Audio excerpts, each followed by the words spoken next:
তা ভুল ব্যাখ্যা যদি আমরা করি তো তাদেরও আইনজীবী রয়েছে, ঠিক ব্যাখ্যা তারা করুক, আদালত রায় দেবে, আদালত রায় দেবে।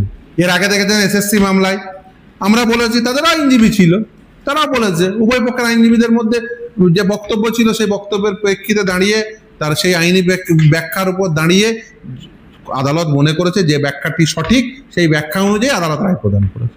এক্ষেত্রেও তাই হবে।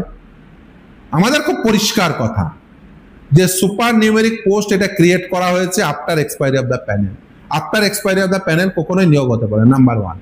নাম্বার 2, ভ্যাকেন্সি ক্রিয়েট করার নির্দিষ্ট আইন রয়েছে। সেই ভ্যাকেন্সি ক্রিয়েট করার যে আইন, সেখানে নির্দিষ্টভাবে বলা আছে কিভাবে ভ্যাকেন্সি ক্রিয়েট হবে এবং সেই ডিক্লেয়ার্ড ভ্যাকেন্সিতে কিভাবে অ্যাপয়েন্টমেন্ট হবে।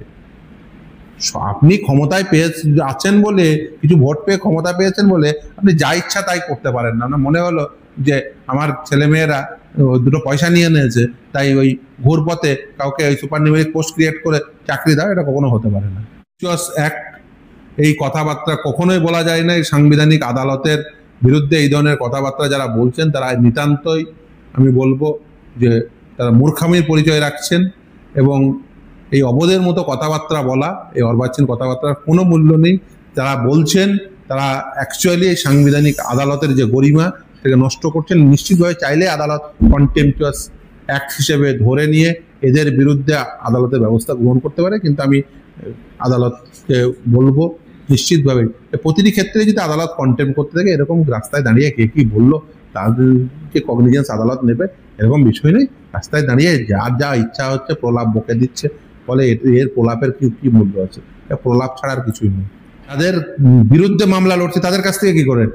প্রথম কথা। দ্বিতীয় কথা হচ্ছে যে যদি টাকা নেয় কেউ, তার তো প্রমাণ থাকবে, এবং কিসের জন্য নিয়েছে তারও প্রমাণ থাকবে। আর যদি যদি মানে কেউ কোনো পারপাসে টাকা নেয়,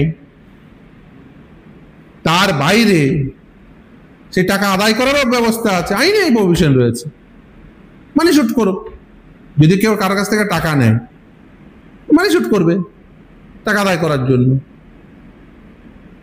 আর যদি বলেন যে এই যারা বলছে বা করছে, যারা রাস্তায় দাঁড়িয়ে বলছে, দেখুন অভিযোগের তো একটা সারবত্তা থাকবে, যে কেউ বলছে যে টাকা নিয়েছে, তা টাকা ভাই তুমি, প্রথম কথা হচ্ছে যে তুমি তো টাকাটা দিলে কেন?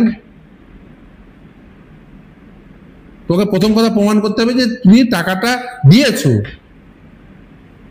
কিসের ভিত্তিতে দিয়েছো। মিথ্যা অভিযোগ একটা সীমা দেয়। ওরা ভাবছে এটা বলে, ওই কুণাল একবার বলেছিল, তারপরে আর বলে না। আমি বলছি তদন্ত হোক। আমি তর্কের খাতে ধরুন হ্যাঁ নিয়েছে, এর তদন্ত হোক। যে এসএসসি মামলায় যারা যে সমস্ত আইনজীবীরা টাকা নিয়েছে তাদের বিরুদ্ধে সব সিবিআই তদন্ত হবে, সবার বিরুদ্ধে হোক। আমি চাইছি ফেডারেশন সবার বিরুদ্ধে তদন্ত হোক। আমি প্রথম রাজি, মমতা ব্যানার্জি বলুক তদন্ত হবে, সরকারি কোষাগার থেকে একটু টাকা কত গেছে, আমি রাজি, ফিরদৌস শামীম রাজি, বলুক তদন্ত হবে, সিবিআই তদন্ত। আমি চাইছি সিবিআই তদন্ত। এসএসসি মামলায় আইনজীবীরা যা টাকা নিয়েছে তার সিবিআই তদন্ত ফিরদৌস শামীম চাইছে। মমতা ব্যানার্জিকে জিজ্ঞাসা করুন রাজি কিনা। দুজনে মমতা ব্যানার্জি আর আমি পাশাপাশি দাঁড়িয়ে বলুন, মমতা ব্যানার্জি বলুন ও পিটিশন করুক, আমি বলছি আমি ওর সাথে কো-পিটিশনার থাকবো, মমতা ব্যানার্জির সাথে কো-পিটিশনার থাকবো। Public interest litigation Mamata Banerjee করুক, আমি রাজি থাকবো, ওর সাথে আমি কো-পিটিশনার হবো যে এসএসসি মামলায় যত এই টাকা নিয়েছে আইনজীবীরা এর তদন্ত হবে। মমতা আগে জবাব দেখ যে জনগণের করের টাকা কত টাকা এসএসসি মামলায় সিবিআই তদন্ত আটকাতে বিভিন্ন সময় কত টাকা খরচা করেছে মমতা ব্যানার্জি।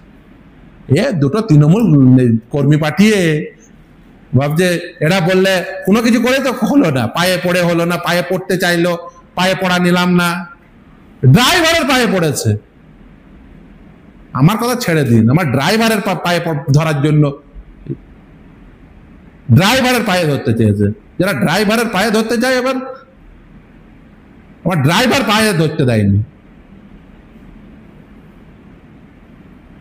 কোটি কোটি টাকা আছে, দাঁড় করে দেন, আন্তর্জাতিক খ্যাতি সম্পন্ন আইনজীবী সব বলেছে তো, দাঁড় করে। আমি তো ফিরদৌস শামীম, আমি যা বলছি তাই হয়ে যাচ্ছে, কলকাতা হাইকোর্ট থেকে সুপ্রিম কোর্ট পর্যন্ত।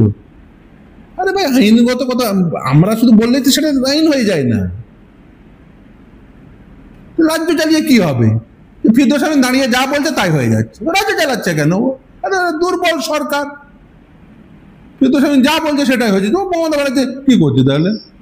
একটা দুর্বল সরকার বলে যে আমি সব করে দেবো, এ করে দেবো, সেই করে দেবো।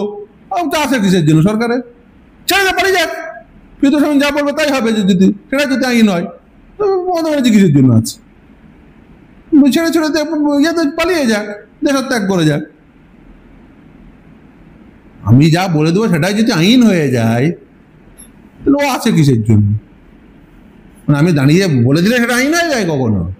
সেটা কখনো হতে পারে? মানে এ মন্ডমূর্খ ছাড়া তো আর কেউ বলবে না। অকাট মূর্খামি। তৃণমূল কর্মীদের কি বলবো, দেখুন আপনারা মানে কোনো কর্মী থেকে নেতা হয়ে উঠুন। বেকার রাস্তার পাশে এত গরমে ওই বিক্ষোভ দেখাচ্ছেন, তার থেকে বরঞ্চ নেতা হয়ে যান, তাহলে জেলে যাওয়ার থাকার সুযোগ হবে। বেকার কর্মী থেকে কতদিন এই রাস্তার পাশে চার পেয়েদের পাশে আপনাদের থাকতে হবে? তার থেকে বরঞ্চ নেতা হয়ে যান, জেলে জেলে তাও তো ছায়া টায়া থাকবে। বেকার আমি এত গরমে ওই রাস্তার পাশে পড়ে থাকতে হচ্ছে চার পেয়েদের পাশে, তার থেকে বরঞ্চ নেতা হয়ে যান, পাথর মতো জেলে যাওয়ার সুযোগ পাবেন, জেলের ভাত খেতে পারবেন। বেকার কতদিন আর কর্মী থাকবেন? কর্মী থেকে বেকার চার পেয়েরাও শুয়ে আছে, আর এই গরমে আপনাদেরও শুয়ে থাকতে হচ্ছে। চার পেয়েদের পাশে আর কতদিন শুয়ে থাকবেন? তার থেকে বরঞ্চ নেতা হয়ে যান, জেলে যাওয়ার সুযোগ পাবেন।